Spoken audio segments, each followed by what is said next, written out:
Hello, mamas, and welcome back to episode 2 in our VBAC podcast series. Today, we are breaking down the research and the evidence and telling you what the exact stats are around certain risk factors and success rates in VBAC. Enjoy!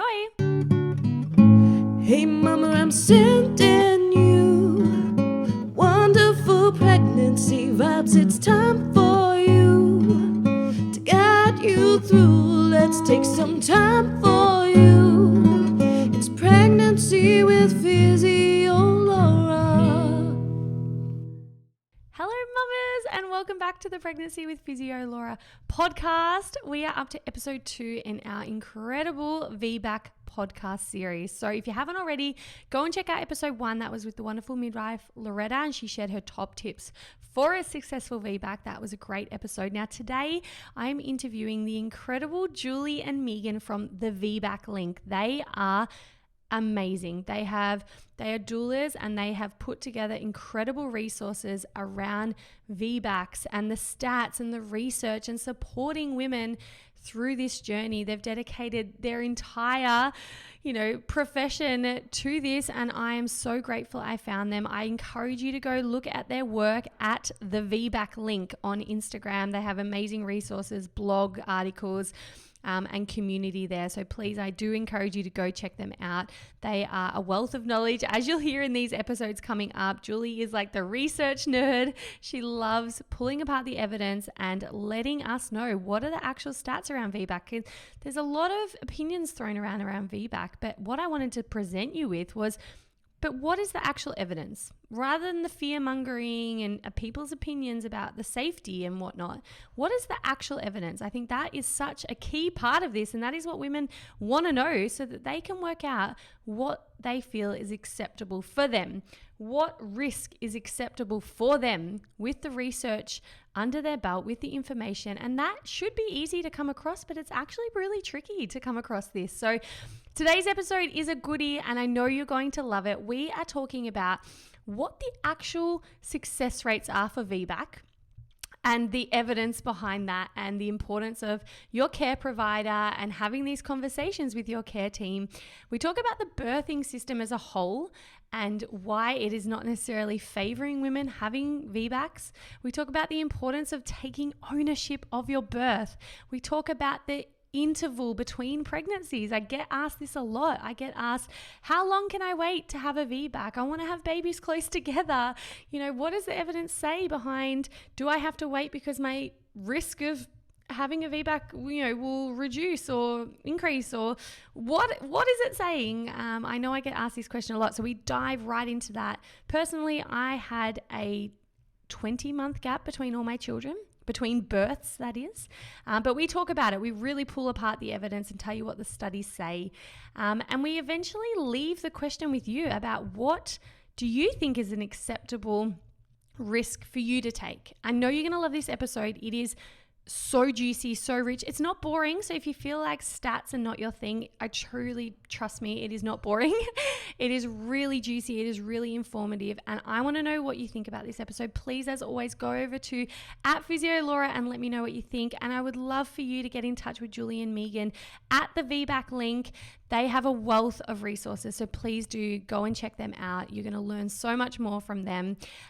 Remember as well, this is a 5-part podcast series. So we have 3 incredible episodes still to come where we pull apart the topics of big babies, inductions. We talk about post dates or going quote unquote overdue. We talk about finding the right care provider, and so much juicy information around VBACs, and all the questions that I get asked from women around VBACs will be answered in this podcast series. So please do make sure you subscribe to the Pregnancy with Physio Laura podcast so that you do not miss out on these episodes coming up. And if you want to binge listen or watch all these episodes, which I imagine so many of you do because you don't want to wait, these episodes are all pre-uploaded inside my online program, The Pregnancy Posse. So all 5 episodes are already up there for you to watch or listen to all at once. Plus, we have amazing weekly workouts that I've made just for you to keep your body strong and ready for a VBAC. I have a whole resources library of information to help you prepare mentally and physically for labor and birth, which is super important as well. So if you're needing or craving or desiring more support physically and mentally for your VBAC journey, I do encourage you to go on into my online program, The Pregnancy Posse. I will greet you there with a little video message. It's a really beautiful community. I've poured my heart and soul into it. So please, if that sounds like it's good for you, go and check it out at thepregnancyposse.com. But without further ado, let's jump into this incredible episode with Meagan and Julie from the VBAC link, pulling apart the research, giving you more information around what factors are actually important in determining a successful VBAC. Enjoy. Welcome, Julie and Meagan, to the podcast. You are my first international guest, and I've been so excited for this podcast interview because I love all the work that you guys do over at the VBAC link. When I stumbled across your page during my own VBAC journey, I found it to be such a wealth of knowledge. So I know that everything we're going to chat about in today's episode is going to help so many women. So thank you so much for coming on. Yay, we're so happy to be here. This is great. Yeah. And it's like so kind of cool being your first international. Oh, so cool. Like I was saying before the recording, I was like, I'm up at the crack of dawn. You guys are in America. After daylight. lunch. And it's just like a really good example to me of how cool it is. We're so interconnected.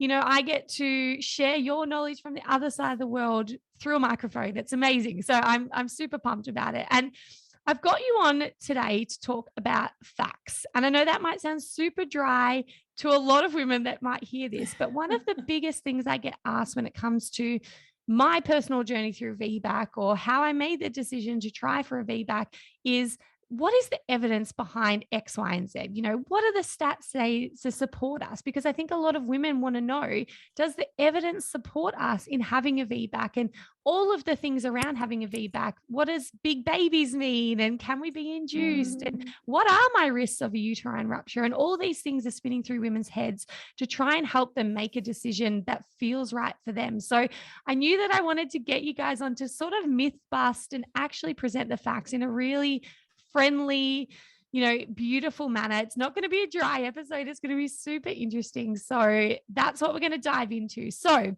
I wanted to start off with this one because I know that a lot of women, when they hear VBAC, they think that they're kind of fighting the tides, which they are in so many ways, but the evidence is actually very hopeful. So I saw on your page that you said 90% of women are good candidates for VBAC, but only 10% are given the opportunity to try. So can you flesh that out a little bit and maybe explain why you think only 10% are given the opportunity, even though so many are good candidates? Let me just talk about how, like, when you even just hearing you say it, like, I know it, it's on our website, we say it all the time, but like even hearing you say like 90%, it's huge.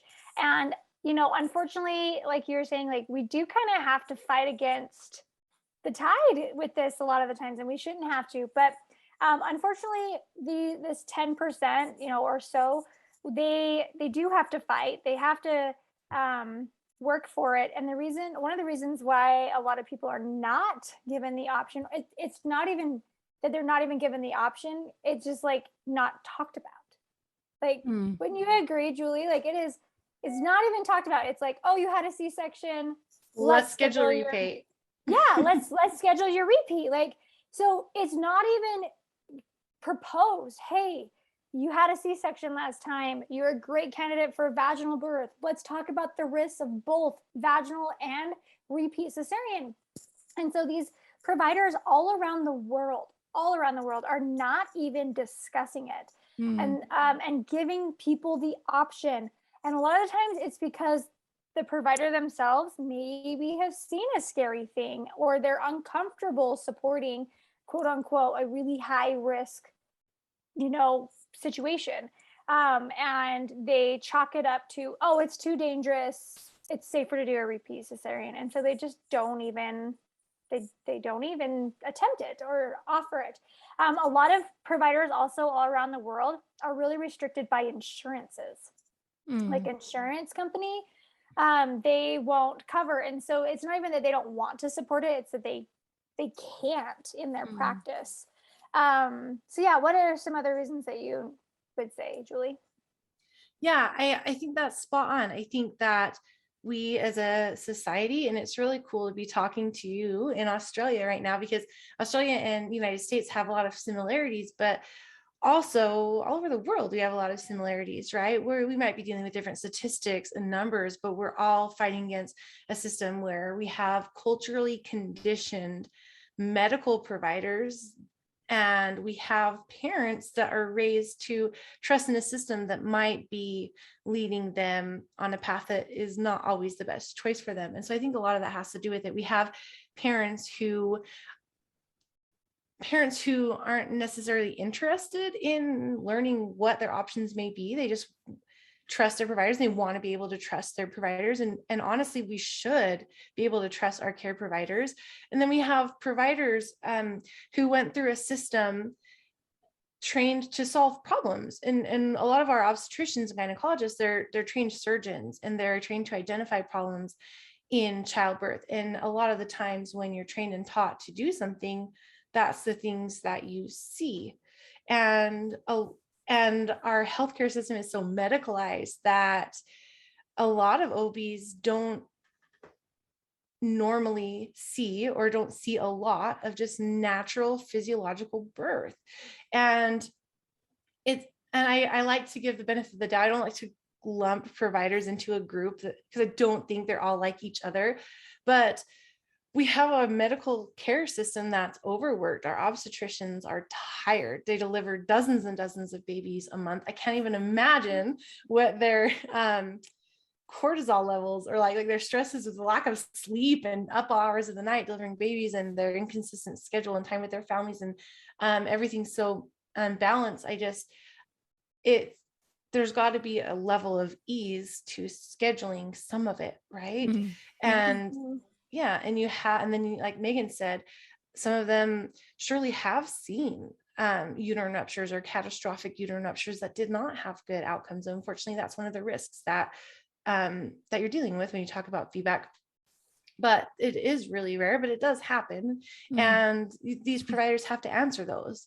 And unfortunately, another thing our medical system is not good at is helping our providers deal with traumatic experiences that happen. And so they carry these with them the best way they know how. And unfortunately, sometimes they carry those experiences with them into the next parent and the next birth. And don't blame them for not wanting to relive that. But also we need to be able to hold them a little bit more accountable too. But that's why it's so important as a parent to be able to educate yourself, have all the information, and then make the choice that's best for your family, whether it is a VBAC, which is like we talked about before, is a great chance that you're going to have a successful one, especially with a supportive provider. I hate to use the word success when talking about birth, but it's just important to have the right people on your team and to be able to stand up for yourself and know what your options are and follow your intuition. Oh yeah. And it could be that you feel good just scheduling a repeat cesarean, and that's okay too. But what we really care about at the VBAC link is making sure that you're educated and that you have choices and that you choose what's best for your family. 100% agree. And that's the thing. It's probably important to know. I think it goes without saying, but this is not a VBAC is better than repeat Caesar podcast at all. This is here is information that you may not have been exposed to, and you take from it what feels good for you and to make the best decision for you, because there is no one right way to birth. There is only the right way for you. And that may look a million different ways depending on who you are. There is no hierarchy in birth of what is best and what is worse. It is important that you feel safe, seen, soothed, confident, empowered, and that could look on paper in many different ways from a delivery point of view. And I agree as well with what you're saying around obstetricians are not bad people. I think because sometimes I know myself, I can get a little bit like, I don't like sometimes where the VBAC chat goes. It can be a bit like anti people, and I'm not for that. I'm much more, I'd rather be pro something than anti something. But I think what you said is spot on in that they're dealing with their own trauma, and they're dealing with a system that is not really working so well, and they're trying to make the best situation out of it. So they want healthy mom, healthy baby. And the way they want to go about that just might be different to you. So that's why I think it's really important for women to take ownership of their birth and to feel fully empowered and confident. And that's going to help your obstetrician do a good job too if you're coming to the table taking ownership of your birth, because at least they know what they're dealing with. You know what I mean? Like coming to them with preferences and plans, should you be taking that route, and coming to them advocating for yourself. Because at the end of the day, like they are, you know, they have to work within the system that we've got. And that system is not necessarily set up for each individual woman to have this amazing, empowered birth experience. It's set up to make sure we have safe women, safe babies, healthy babies, everyone's alive and well, which is fine to scratch the surface. But what women are craving is something a bit deeper than that. So I think it's just about women acknowledging that, taking ownership over that. It's not about saying, that, not that I'm suggesting you were saying this, but I just want to put it out there for those women who might still feel a little bit of like distaste towards certain care providers. I definitely don't think it's on them. I think it's the system in general is a little bit broken. Right. Which is like why I mentioned the insurance companies, or even sometimes it's the hospital. It's like these providers, like we went to an incredible conference with the evidence-based birth. And we met this OB and she's like, I want this for people. I want to offer this for people. And I am so restricted. Yeah. And I'm fighting for these women. Yeah. And it's such a system. And I'm hoping one day we can peel through all the layers and just make it smell like a butterfly. You know, smell not an like onion. What do butterflies not smell an like? onion. Oh, butterfly. Okay, a flower. Okay.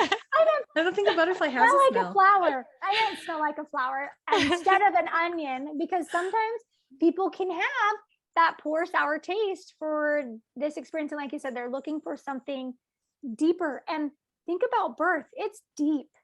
It's so emotional. It's so powerful. So yeah, it should be, you know. Absolutely.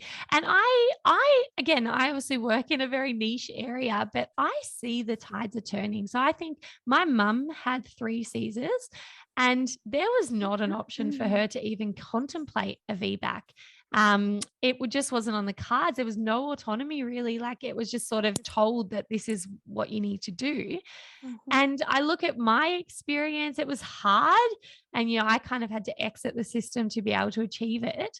But I look at maybe my daughters and I think by the time they're giving birth and their daughters are giving birth, that it's going to be so much more accepted that, oh yeah, VBAC. Yep. Everyone will know what that means. I think still these days, people don't know what that means. VBAC. I assume they do, but it's still very fresh for some people. And I think the tides are turning and it's becoming more knowledgeable that it is actually a very feasible way to give birth after a Caesar is to have a vaginal delivery. So I think back in the day, once a Caesar, always a Caesar. And I almost think that in the future, it will be, doesn't matter how many Caesars, like it's just not even a problem. So I do sense that there's a shift happening. Again, that could just be the area I work in and you ladies too, but we see it too. I feel like there's a little bit of setback with COVID and things being locked down and things like that, but I feel like things are starting to come back again. And I think a lot of it has to do with parents standing up for themselves and demanding better. I really do.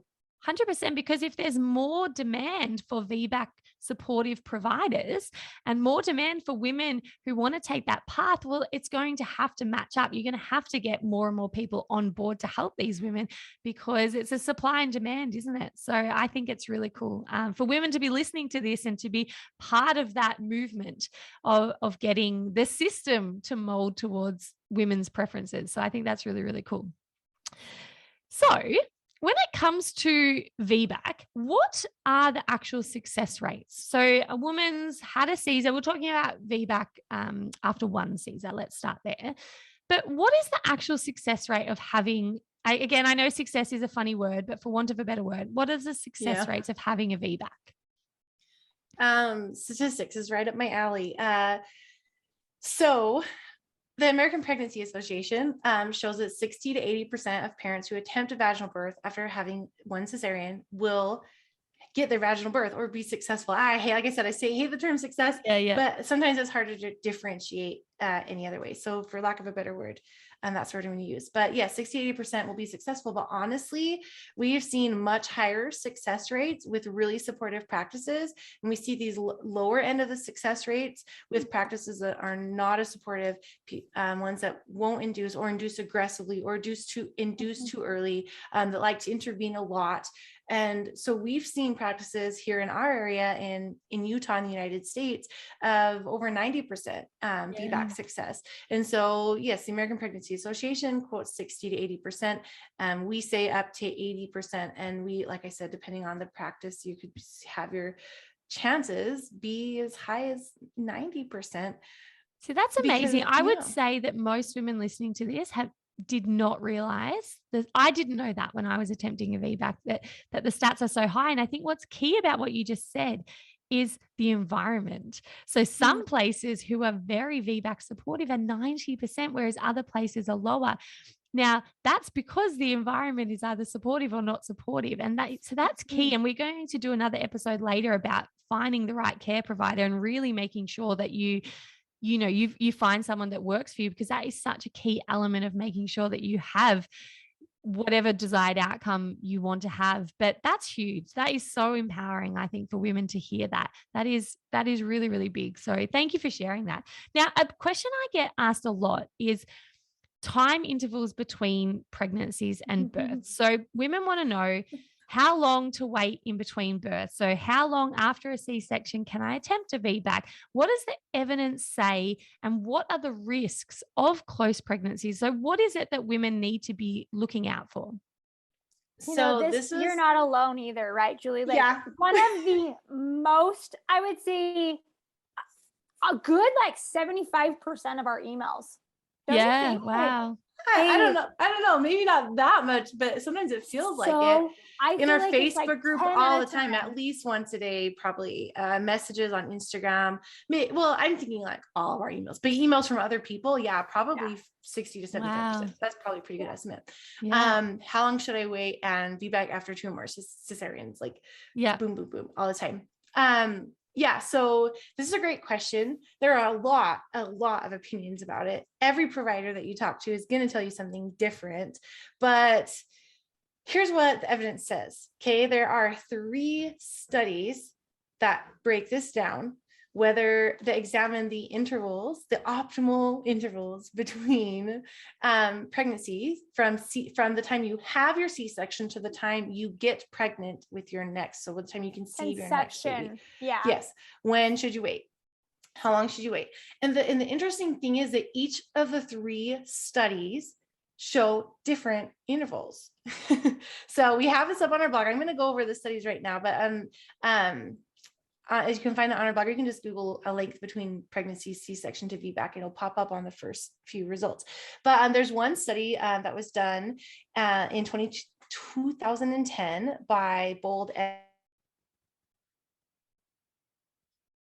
Rate of rupture with birth intervals of 24 months or more. So that means 24 months between births, which is, if you do the numbers, let's see, where's my math skills? I've got kids in elementary.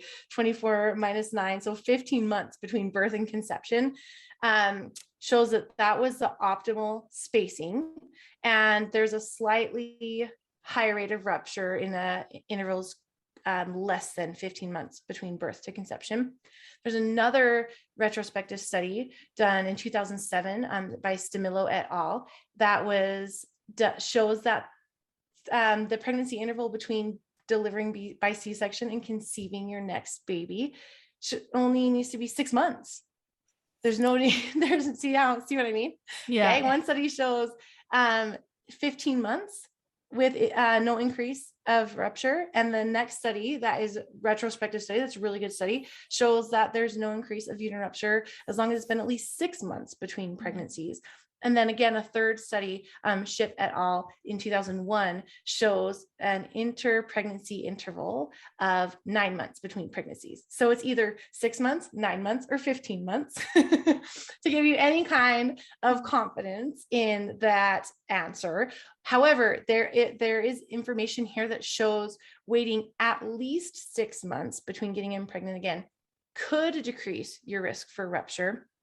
However, in order to make any kind of conclusive statement about that, more research has to be done. We just have to do more. There's so many things. But then even then in the Stimulus study that showed the 6-month interval, those that got pregnant within the 6 months had a uterine rupture rating or actual uterine rupture rate of 2.6%. And even that risk might be acceptable to some people. So we break down all the studies on that blog of ours, and I can send it over to you if you would like.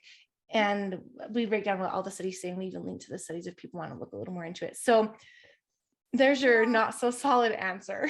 I know. And even then, I think it's really important for the individual to take in consideration their own family desires, needs, and things like that. Like sometimes a provider might say, you can't conceive for the next 2 years.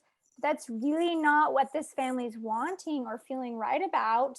And so it's up to that individual to make that choice. I mean, and you know, we see it all the time. I mean, Julie had one. How long were you pregnant, C-section to conception? So it's 23 months between births. So it's 14 months between pregnancies. 14 months. Yeah, like we've seen lower months and all is okay, but like it's hard. And that's where we encourage people to go and have those conversations with their provider and say, this is what I want for my family. I'm planning this for my family.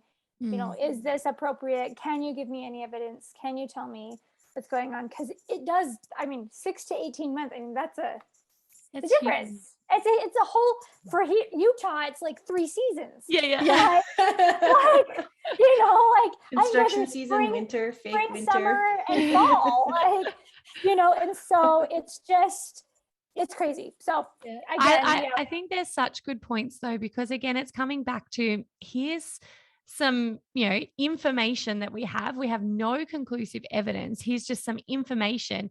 Take from that what feels right for you to have a really good conversation with your care provider. Because what I really like that you said, Julie, was acceptable risk.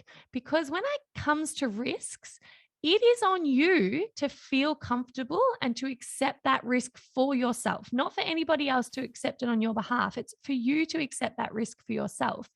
And I think that's it just stuck with me when you said that, because 2.6%, I think you said, prior to 6 months, let's say that were to happen for someone, we need to put that into perspective. I'm just imagining someone sitting here who may, whether it's accident or on purpose, fallen pregnant. It does not mean that your uterus is going to burst because you're within this 6-month interval. It means that there is a 2.6% chance that could happen. And we really need to put that in the grand scheme of things. That's still a very small statistic. For some women, though, that will feel too high. But for a lot of women, they might go, you know what, I'm actually comfortable with that. Yeah. I would do it. Yeah. And I had to work through this myself, being a VBAC 2 mama, because there is a slightly higher risk of uterine rupture according to the evidence. And I had to sit with, am I comfortable with this 1% increase in uterine rupture risk? And I was 100% comfortable with it. And again, that doesn't mean that everyone should be, but I think it's about working out, are you happy and are you accepting of this small risk? Because it's on you. You need to be able to own that, because I think if you can't accept that, there's a lot of fear around it, and that's not going to work in your favor. And just for everyone listening, I had a 10-month interval in between all my babies. So I had 4 kids in less than 5 years. So so that's I'm the thing. right there. And I think I always wanted kids close together. That was really important to our family, that we wanted to be able to have our kids all in one season of life. And so I know I was one of these mums asking, okay, how long until I can have another baby? And, you know, I didn't want to have to wait. And to be honest, I could have just had like a really bad postpartum haze, but I am confident my OB told me 6 months, and I'm pretty confident so my sister-in-law had the same OB and she was told 12 months. And I was like, are you sure? Because I'm pretty sure I was told 6 months. And I'm like, maybe I misheard. But even amongst OBs, I'm quite sure that there is a whole No range. agreement.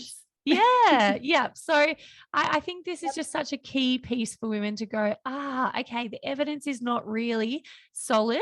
Maybe after 6 months, but also maybe not. Like, just look at the facts, discuss them with your provider, and work out what feels best for your family. So thank you so much for touching on this, because like you said, 75% of your inbox is asking these questions. And I So think many. women really need to know. Now, another hot topic, which I'm sure you get all the time. Can I actually add one more thing before we shift gears? I'm so sorry.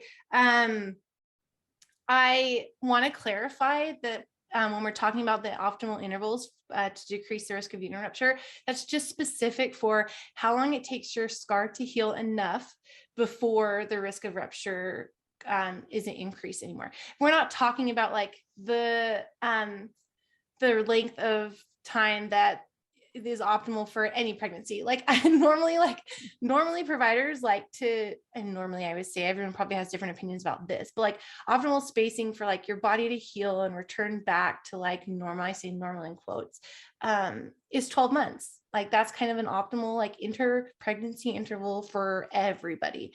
And so you're going to have a lot of variance here too, but this is just talking about specifically about the risks for uterine rupture. And again, I'm coming from only my first two were that year or more spacing apart. My other pregnancies were 9 and 10 months as well. So yeah, good to know. Yeah. We're not talking about hormonal depletion and all the other body organ placement, pelvic floor health, or anything like that. That's just the scar. Yeah. Good point. Yep. Just scar we're talking about. Yep. Hey mamas, I so hope that you loved that episode. And if you, like me, listen to that you actually feel reassured now that, the evidence is in our favor. Okay. So like myself, I'm sure many of you have experienced this where you hear that VBACs are scary and VBACs are risky and There's a lot of fear mongering, right? And all of those things can be true. Like we know there is risk with everything, but I think it's really cool to see it broken down, to know the numbers, to sit with that information now and marinate on it and decide what is acceptable for you. It is only you that can decide what feels good and safe and comfortable and right and true, and it's for you to sit with that. So what I hope this podcast series does is provide you with the information, the facts, the stats, the research, so that you can go away and make your own decision from a fully informed place, not from a place of fear or a place of lacking confidence or being unsure or not making decisions confidently in your own power, but instead making decisions from a truly informed and educated place. Regardless of what your decision is, it doesn't matter. It's that you're making it with all the information. And that's what I want this series to provide for you. So please come on over to my social media at PhysioLaura and let me know